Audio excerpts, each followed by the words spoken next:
Hello student, आज मैं फिर आप लोग के बीच देखिए सीटेट का जो सिलेबस है वो लेके आए हैं। देखिए जो सीटेट में सीडीपी पढ़ना है हमको, उसमें कौन कौन सा चैप्टर पढ़ना है और सीडीपी जिसका कंट्रोल हो जाता है, जिसका कमांड हो जाता है, उसके लिए सीटेट निकालना एकदम आसान है। ठीक है, तो देखिए पहला चैप्टर पढ़ना है शिक्षा, मनोविज्ञान एवं अधिगम। ठीक है, तो शिक्षा क्या है, मनोविज्ञान क्या है एवं अधिगम क्या है, वो सब का क्लियर हम कंसेप्ट 1 बाय 1 करवा देंगे। ठीक है, और अभी से जुड़े रहिएगा मेरे चैनल से, तो एकदम क्लियर होने में हर चैप्टर का आपको हम क्लियर करवा देंगे। ठीक है, दूसरा है विकास की अवधारणा एवं इसकी अधिगम के साथ संबंध। ठीक है, तीसरा है बाल विकास के संबंध सिद्धांत। तो थ्योरी जो हमारा बाल विकास का है, कितना मतलब 8-9 थ्योरी अप्रोक्स है, तो उन सब को, उस थ्योरी को हम एक एक करके क्लियर करवा देंगे। और फिर बच्चों का विकास पे अनुवांशिकता और वातावरण का प्रभाव। ठीक है, इन्वायरमेंट का, हेरिडिटी का क्या इफेक्ट पड़ता है बच्चों के विकास पे, वो सब भी हम क्लियर करवा देंगे। तो देखिए है फिर समाजीकरण की प्रक्रिया, समाजीकरण यानी सोशलाइजेशन जो होता है उसका क्या प्रोसेस है, वो क्या है। फिर है पियाजे, कोहलरबर्ग एवं वाइगोत्स्की। तो देखिए वाइगोत्स्की भाषा के संबंध में वाइगोत्स्की का भी सिद्धांत है, और जो हम बच्चों के विकास के लिए जो हम पियाजे, कोहलरबर्ग और जीन पियाजे जो है, ये हो गया जीन पियाजे, फिर कोहलरबर्ग हो गया, फिर वाइगोत्स्की। तो ये सब का जो थ्योरी है वो सब क्लियर हम करवा देंगे कि उस थ्योरी में किस तरह की बातें कही गई है, किस तरह से हम बच्चों की पहचान करेंगे, कौन सा स्टेप में बच्चे क्या सीखता है, ये सब जो है ना हर स्टेज में बांटा हुआ है थ्योरी में। अगर वो समझ में आ जाए तो टीचर के लिए बहुत अच्छा होता है। ठीक है, इसीलिए ये थ्योरी इसमें डाला गया है। बाल केंद्रित एवं प्रगतिशील शिक्षा। ठीक है, जो चाइल्ड सेंटर जो एजुकेशन होता है, पहले हमारा शिक्षक केंद्रित था, अब हो गया हमारा बाल केंद्रित। ठीक है, बाल केंद्रित का मतलब वही हो गया जो बच्चों पर आधारित होता है, उसके अभिरुचि पर, उसकी इंटरेस्ट पे शिक्षा आधारित होता है, उसी को हम बाल केंद्रित कहते हैं। बुद्धि निर्माण तथा बहुयामी बुद्धि।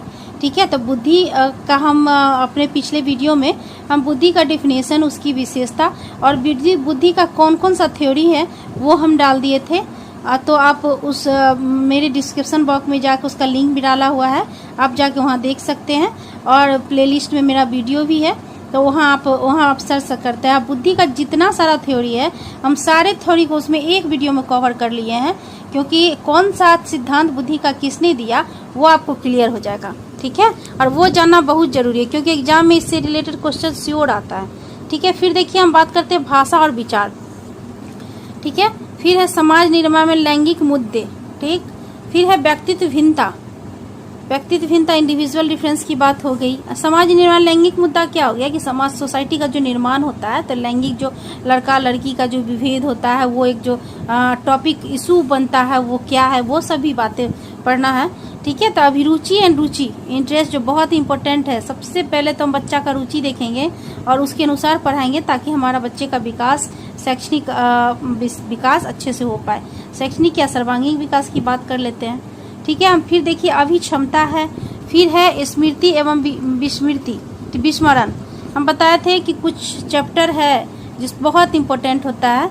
देखिए मेमोरी एंड फॉरगेटिंग की बात है यहाँ, मेमोरी क्या है, फॉरगेटिंग क्या है, तो मैं वीडियो फॉरगेटिंग की भी मैं डाल चुकी हूँ उसमें, तो आप देख सकते हैं उसमें कि फॉरगेटिंग एकदम अच्छे से डिस्क्राइब किया हुआ है कि फॉरगेटिंग क्या है, उसकी विशेषता क्या है, उसकी प्रकृति क्या है, सब हम डाल दिए। ठीक है, और मेमोरी भी हम डाल देंगे उसमें।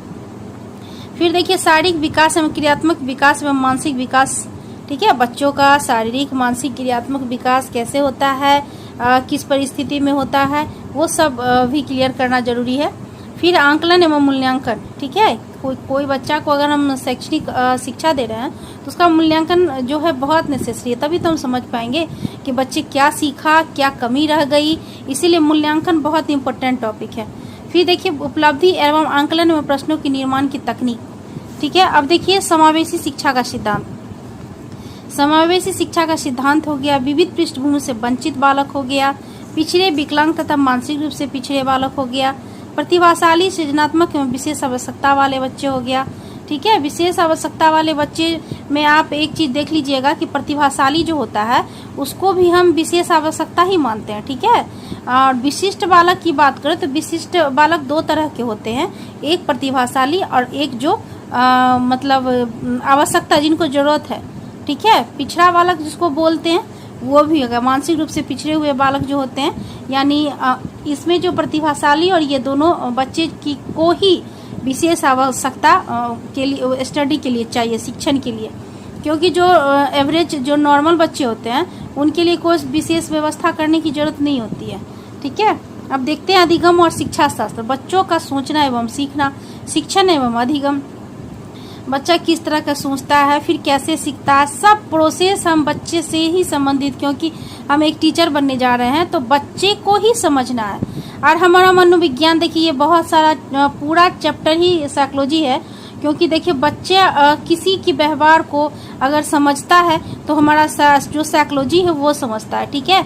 तो बच्चे को ही समझना, क्योंकि हमको बहुत सारे डिफरेंट टाइप के बच्चे मिलेंगे पढ़ाने के लिए, तो हम हर बच्चे का एक्टिविटी, उसकी सोच, उसकी सीखने का तरीका, किस तरह से कौन सीख रहा, सबको समझना जरूरी है, तभी हम एक बच्चे का जो है विकास कर सकते हैं। इसीलिए ये सब डाला हुआ है और सारा बच्चे से ही रिलेटेड है।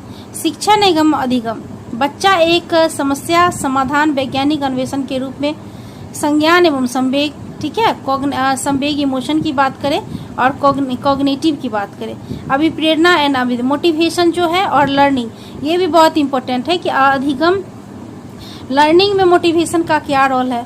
अगर मोटिवेशन सच पूछिए तो बिना मोटिवेशन का तो लर्निंग हो ही नहीं सकती है, ठीक है।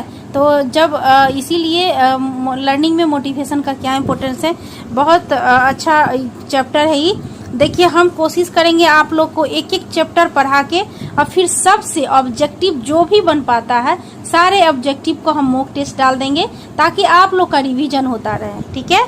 देखिए आपको ये वीडियो अच्छा लगे तो please like, subscribe and comment कीजिए, और मेरे चैनल से जुड़े रहिए, ताकि आपको सीटेट में CDP का मैं पूरे अच्छे से तैयारी करवा पाऊँ और आप सीटेट अच्छे से निकाल लें।